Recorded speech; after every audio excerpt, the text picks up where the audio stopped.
Hi guys, Ngangaroya here. Welcome to my YouTube channel, where we always talk about data and data related stuff and just promote data literacy among the people. If it's your first time here, make sure you subscribe. Let's get on to the video. So in this video, we're going to talk about how I started data science, how I embarked into the data science journey, and how I got myself here. Since a very young age, I was very intrigued with math and numbers and just statistics. And during my high school and primary school life or grade school, this is something I was very interested in and was actually very good at. After finishing high school, I majored in statistics and computing, and I went to Maseno University and did applied statistics with computing or with IT. During this time is when I started meddling with data analytics and data science, and when I was in my third year, I started working with the government in the sports sector, where I just looked at analytics of the data and what the data said, and also just tried to create some algorithms that tried to see which specific aspects of the game influence winning.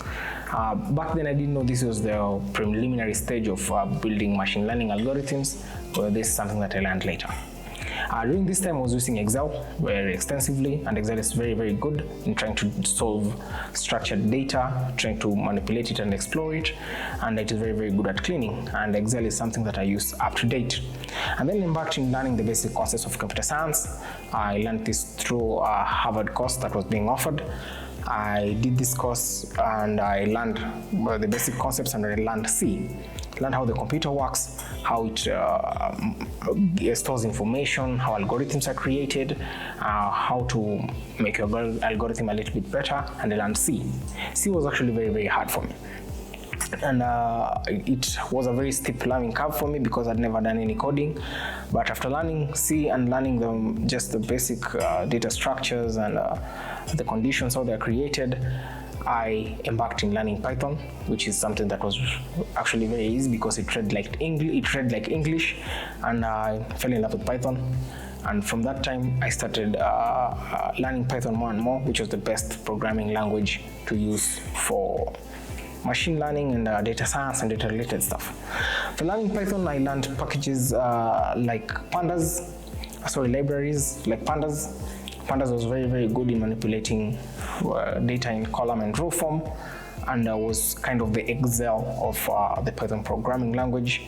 After learning pandas, I had now to know how to visualize this data.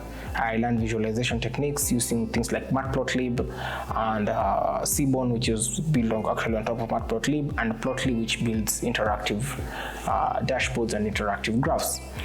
After knowing how to visualize the data, which is something very, very important, I started learning scikit-learn, which helped me know how to build basic machine learning on simple machine learning algorithms, regression models, or classification models. This was a very, very good library to learn, and since it is open source, it is usually changing every time, and it's becoming better and better. After learning the scikit-learn and the machine learning algorithms, I jumped to neural networks and deep learning. After learning neural networks and deep learning using TensorFlow, which is from Google, I also touched a little bit of PyTorch, which is from Facebook.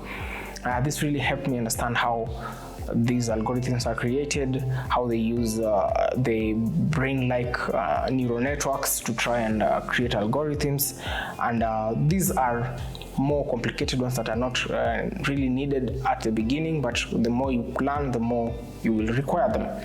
I then embarked on learning big data using Spark, just how to manipulate distributed databases, because the bigger the data coming in great volumes, the harder it is to manipulate this data using things like TensorFlow. Using things like Spark or Hadoop, etc.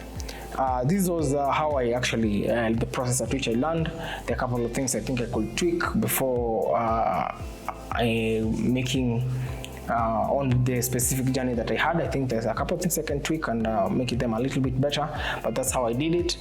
I'm very interested to know if this information was helpful. Jump to the comment section if you have anything that you can tell me. Thank you very much for your time. I hope this information was helpful. If it's your first time watching this and you have reached the end of the video, make sure you subscribe, hit the like button, press the notification bell, and thank you very much for your time. See you in the next video.